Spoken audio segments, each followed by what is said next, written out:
എല്ലാവർക്കും പുതിയൊരു വീഡിയോയിലേക്ക് സ്വാഗതം. ഇന്നത്തെ റെസിപ്പി ഉണ്ണിയപ്പമാണ്. ഇനി നമുക്ക് റെസിപ്പിയിലേക്ക് പോകാം. പച്ചരി വെള്ളമൊഴിച്ച് ഒരു 2 മണിക്കൂർ കുതിർത്ത ശേഷം കഴുകി വെള്ളം കളഞ്ഞെടുക്കുക. ഇനിയും ശർക്കരപ്പാനി തയ്യാറാക്കാം. ഒരു പാനിലേക്ക് ശർക്കരയും ഒരു 1/2 ഗ്ലാസ് വെള്ളവും ചേർത്ത് ശർക്കര ഉരുക്കിയെടുക്കുക. ഇപ്പോൾ ശർക്കര ഉരുകി വന്നിട്ടുണ്ട്. ഇനിയും ഇത് അരിച്ചെടുക്കണം.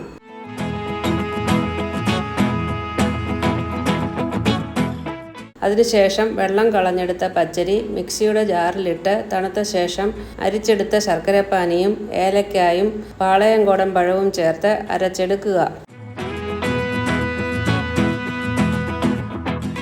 ഒരു പാൻ അടുപ്പത്ത് വെച്ച് ചൂടായ ശേഷം അതിലേക്ക് നെയ്യ് ഒഴിച്ചു കൊടുക്കുക. ഇനിയും ചെറുതായി കട്ട് ചെയ്തു വെച്ചിരിക്കുന്ന തേങ്ങ വറുത്തെടുക്കുക.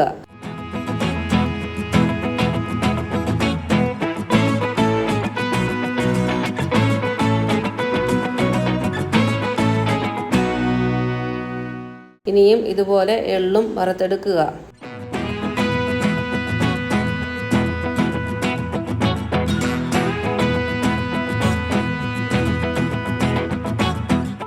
അരച്ചെടുത്ത മാവ് ഒരു പാത്രത്തിലേക്ക് മാറ്റുക.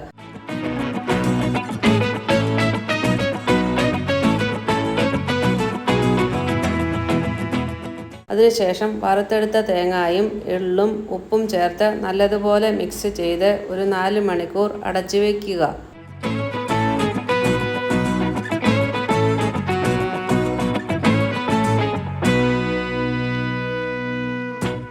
ഇപ്പോൾ 4 മണിക്കൂർ കഴിഞ്ഞിട്ടുണ്ട്.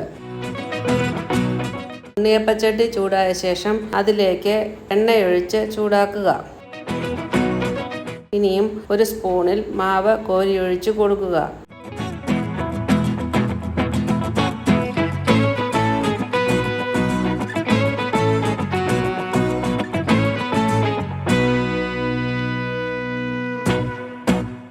ഒരു വശം വെന്ത ശേഷം തിരിച്ചും ഇട്ട് വേവിക്കുക. ഇപ്പോൾ ഉണ്ണിയപ്പം റെഡിയായിട്ടുണ്ട്.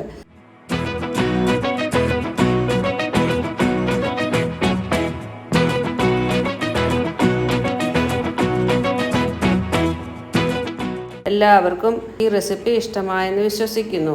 Thank you.